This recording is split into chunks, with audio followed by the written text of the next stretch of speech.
राम प्रसाद अपने ऑटो में बहुत गुस्से में घर आया था। वो घर आके पार्किंग भी ठीक से नहीं करता है। गाड़ी को दीवार से चिपकाकर लगा के वो उतने ही गुस्से में वहाँ मौजूद एक बेड पे बैठता है। वही दरवाजे के पास उसके लिए इंतजार कर रही उसकी पत्नी रमा देवी ये सब देख, अरे क्या हुआ जी, क्यों इतना गुस्सा? गुस्सा नहीं तो और क्या आएगा, ऐसे वो क्रोध में बात करता है। हाय भगवान, पहले ये तो बताओ कि हुआ क्या, इस गुस्से का कारण क्या है? अरे हर रोज इतना मेहनत करके जो पैसे मैं कमा रहा हूँ वो सब तो पेट्रोल भरवाने में ही जा रहा है। अब मेरे बचत के क्या पैसे रहेंगे और मैं क्या कमाऊंगा? अच्छा, तो बढ़ रहे पेट्रोल रेट्स पे है आपका गुस्सा? मैंने तो कुछ और ही सोच लिया था। अच्छा, तो तुम्हें मेरा वजह छोटा लग रहा है? अब आप अकेले तो नहीं हो ना जो इस मुश्किल से गुजर रहा है। देश के सारे लोग इसी मुश्किल से गुजर रहे हैं। तो क्या मैं गुस्सा नहीं कर सकता हूँ इस बात पे? नहीं, मैं ये कह रही हूँ कि सिर्फ आपके गुस्से से कुछ नहीं होगा। आपके ही तरह अगर सभी को इतना गुस्सा आया, सिर्फ तभी इस मुसीबत का एक हल मिलेगा। अच्छा, तो मैं क्या करूँ वो भी तुम ही बता दो। तो पहले आप इस पेट्रोल रेट्स के बारे में सोचना बंद कीजिए और ये सोचिए कि हर रोज आपके ऑटो चढ़ रहे ग्राहकों को दुगना कैसे बनाएं।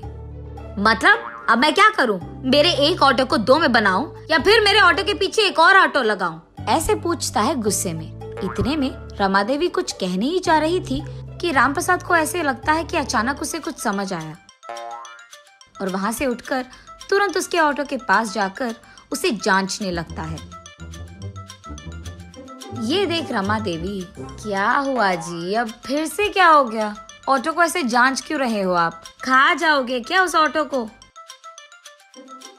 अरे नहीं, मैं ऑटो को नहीं खा रहा। अभी मुझे एक अच्छा आइडिया मिला है, बस यही सोच रहा हूँ कि उसको करके कैसे दिखाऊं, ऐसे कहता है। फिर रमा देवी कुछ कहने ही जा रही थी कि राम प्रसाद उसको सुने बिना ऑटो में बैठकर वहाँ से चले जाता है। ये आदमी तो मुझे कभी समझ में नहीं आएगा, ये सोचकर वो अपने काम करने लग जाती है। बहुत देर के बाद राम प्रसाद उसके घर लौटता है। रमा देवी अपने पति राम प्रसाद को और उसके द्वारा लाए गए उस अजीब ऑटो को देखते ही रह जाती है। ये क्या है जी?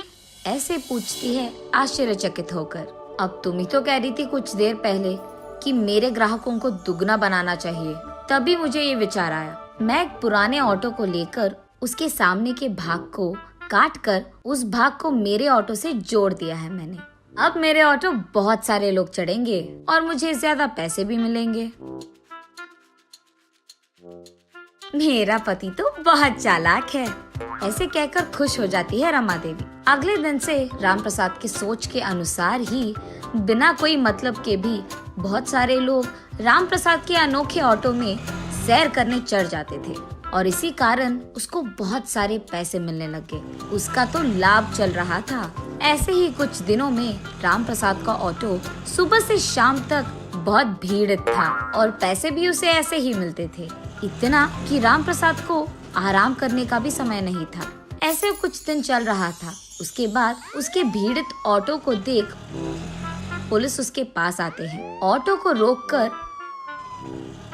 ये कहते हैं कि परमिशन के बिना ऐसे अनोखे ऑटो को चलाना कानून के खिलाफ है। इसीलिए वो लोग राम प्रसाद को गिरफ्तार करके उसके ऑटो को भी स्टेशन ले आते हैं। पुलिस स्टेशन पहुंचने पर राम प्रसाद देखता है कि उसके ही ऑटो के जैसे वहाँ एक और ऑटो मौजूद है। वो देख उसे लगता है कि उसी की तरह किसी और को वही विचार आया होगा। ये सोचते हुए वो पुलिस स्टेशन के अंदर जाता है। वहाँ मौजूद पुलिस इंस्पेक्टर, क्या सोच रहे हो तुम अपने आप को? तुम्हारे इस अनोखे ऑटो में लोगों को बिठाकर ग्राहकों को डराना चाहते हो तुम? और इतना ही नहीं, तुम अपने ही जैसे ऑटो बनाकर बेच भी रहे हो। चल क्या रहा है हाँ? ऐसे पूछता है वो police officer. Sir, petrol rate बढ़ जा रहे हैं और पैसे कम पड़ गए, इसलिए पैसे कमाने के लिए मैंने अपना दिमाग का इस्तेमाल करके इस ऑटो को ऐसे बनाया, लेकिन मैंने कभी भी ऐसे वाले ऑटो बनाकर किसी को बेचा नहीं साहब।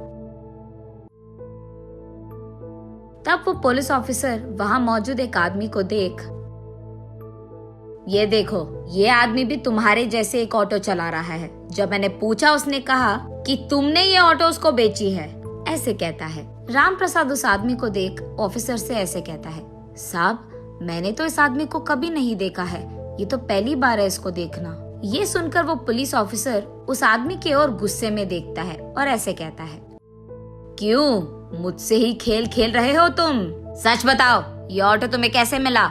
ऐसे उसे जोर से धमका कर पूछता है। डर के मारे वो आदमी, साहब मुझे माफ कर दो साहब, उसका अनोखा ऑटो देख सारे ग्राहक सिर्फ उसी के ऑटो में चढ़ रहे हैं, और क्योंकि वो ज्यादा पैसे कमा रहा है मैंने भी अपने ऑटो को ऐसे बदल दिया साहब।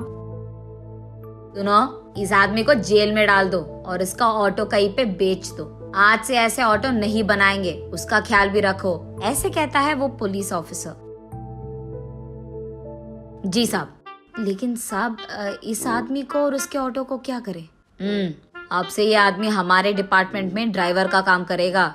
उसी ऑटो में वो हर रोज ट्रैफिक रूल्स के बारे में, रोड पे सुरक्षित रहने के बारे में, ट्रैफिक रूल्स के खिलाफ जाने पर क्या क्या होगा, ये सब माइक लगाकर ये सारे शहर के गली गली में घूम कर बोलेगा। सब लोगों को ये अपने ऑटो में घूमते हुए जागरूकता देते रहेगा। ये कहकर वो पुलिस ऑफिसर वहाँ से चले जाता है।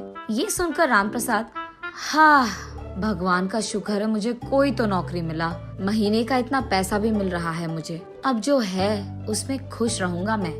ये कहकर वो चुपचाप खुशी में अपने घर चले जाता है।